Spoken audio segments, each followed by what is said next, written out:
बिस्मिल्लाहिर्रहमानिर्रहीम, अस्सलाम वालेकुम। इस वक्त अपनी आंखों में नए पाकिस्तान का ख्वाब सजाने वाले 2.25 करोड़ तहरीक इंसाफ के वोटर महव हैरत और इस्तराब की हालत में कि क्या इनका ख्वाब कभी पूरा हो पाएगा। कौम की एक बड़ी तादाद ने 3-3 बारियां लेने वाली सियासी जमातों को न सिर्फ रद्द किया बल्कि नए पाकिस्तान की बुनियाद डालने के लिए तहरीक इंसाफ को इक़्तिदार के ऐवानों में बिठाया। लेकिन अब 3.5 साल गुजर जाने के बाद किसी को कुछ समझ नहीं आ रही और कौम तो कौम इस जमात के पुराने कारकुनान भी फट पड़े हैं। लोग पूछ रहे हैं इमरान खान तो ईमानदार है, लेकिन उसके इर्द गिर्द बेईमानों का क्या काम है। इमरान खान ने सारी ज़िंदगी 11 लोगों की टीम संभाली। क्या वो मुल्क संभालने के काबिल थे या सिर्फ कौम को झूठे ख्वाब दिखाई गए?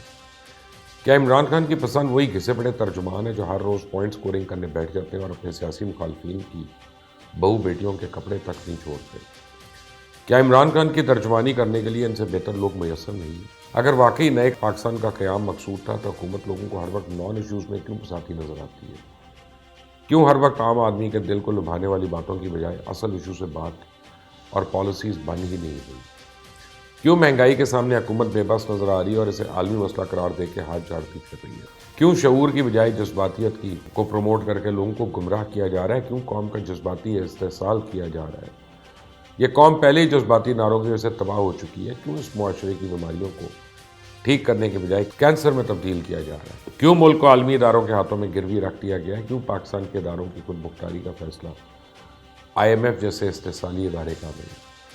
रियासत मदीना का नारा तो लगता है लेकिन हालत आमिरों से भी बुरी है। एहतसाब का नारा लगता है लेकिन इसके शिकंजे में कोई नहीं आता। लेकिन ये बात याद रखें कि हर उरूज को सवाल है। किसी को एक मखसूस वक्त से ज़्यादा पागल नहीं बनाया जा सकता और अब ये चीज़ें खुलकर सामने आने लगी। ऐसा लगता है जैसे तहरीक इंसाफ की ज़मीन तंग होती जा रही है। तहरीक इंसाफ ऐसी टूट फूट का शिकार होने वाली है कि मुझे डर है कहीं इसमें सिर्फ इमरान खान अकेले न रह जाए।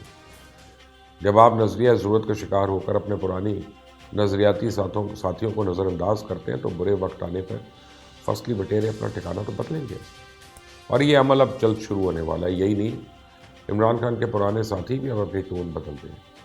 आज ही मिनी बजट के लिए तहरीक इंसाफ की पार्लिमानी पार्टी के इजलास में परवेज़ खटक फट पड़े और एकदम से इनकी सारी बातें मीडिया की जीनत बन गई। परवेज़ खटक ने खुलकर हुकूमत की पॉलिसीज़ पर तनकीद की। एहसास प्रोग्राम को बंद करें, इसका कोई फ़ायदा नहीं।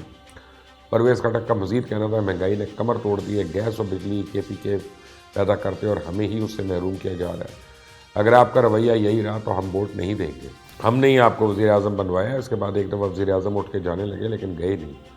लेकिन परवेज़ खटक खुद थोड़ी देर के लिए वहाँ से उठ कर चले गए। इसी दौरान इमरान खान ने कहा अगर आप मुझसे मुतमईन हैं तो किसी और को हुकूमत दे देता हूँ, मुझे ब्लैकमेल मत करो, वोट नहीं देना मत दो, मेरे कोई कारखाने नहीं है, मुझे कोई ब्लैकमेल नहीं कर सकता, मैं मुल्क की जंग लड़ रहा हूँ, मुझे कोई हुकूमत का शौक़ नहीं, मेरी जंग मुल्क के मफाद की जंग है। अब अगर आप इमरान खान के बयान पर गौर करें तो सवाल गंदम जबकि जवाब चना।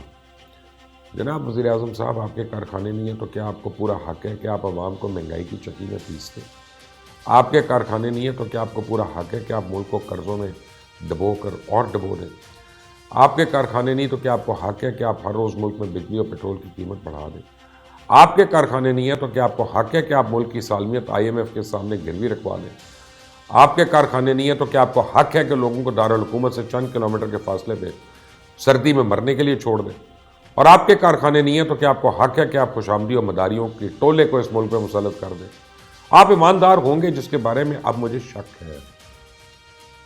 मुझे आपकी ईमानदारी के ऊपर भी शक है। तो क्या आपको हक़ है कि आप इस मुल्क पे सारे बेईमान मुसल्लत कर दें? ये सिर्फ परवेज़ खटक नहीं बल्कि अब हर गली कूचे से परवेज़ खटक निकलने के लिए तैयार है। परवेज़ खटक एक तरफ, एक रोज़ पहले अहमद जवाद ने ना सिर्फ ट्वीट की कि PTI दौर में करोड़पति और अरबपति बनने वालों की लिस्टें बना रहा हूँ, उन्होंने नवाज शरीफ की नाअहली के हवाले से एक इंटरव्यू में भी कहा कि इमरान खान को नवाज शरीफ की नाअहली से एक हफ़्ते पहले बता दिया गया था, जबकि उनको यह भी बता दिया गया था कि तहरीक इंसाफ के एक सीनियर लीडर की कुर्बानी ली जाएगी। तहरीक इंसाफ इस्टेब्लिशमेंट की नून लीग से नाराज़गी की सूरत में इक़्तिदार में आई और इस्लामाबाद की फ़िज़ाओं में ये सरगोशियाँ सर चढ़ कर बोल रही हैं कि तहरीक इंसाफ की हुकूमत में किसी और लीडर को मार्च से इक़्तिदार में लाया जा सकता है, वरना MQM और काफ लीग की सपोर्ट से अपोजिशन इस हुकूमत का तख्ता उलट सकते हैं। नवाज शरीफ अपने अलावा किसी और को इक़्तिदार नहीं देना चाहते हैं, जबकि पीपल्स पार्टी वफाक में हुकूमत बनाने के लिए और अगले सेटअप में जगह बनाने के लिए मुतहर्रिक हो गई है। तहरीक इंसाफ से बागी मुतहर्रिक हो रहे हैं, जबकि फसली बटेरे हवाओं का रुख जानने की कोशिश कर रहे हैं और आने वाले दिनों में ऐसे लोग इमरान खान को तहरीक इंसाफ के अंदर से टक्कर दे सकते हैं कि लोग चकरा जाएंगे।